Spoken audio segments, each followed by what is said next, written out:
өзüm интернеттен көрүп калдым, бир жигит ыйлап атат. Бирам айтып ыйлап атат. Мен жумушсуз калдым, мына мени түндө жумуштан чыгарып жиберишти. Түнкү клубду жаап салып, балдарым ачка үйдө ыйлап отуратты.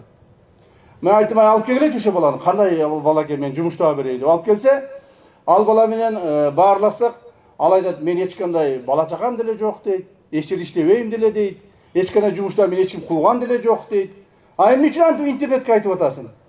Десе, эми мындай хайп кылып айтып коеюн дедим да, дейт. Аны болсо 10 миңден ашык адам көрүптүр.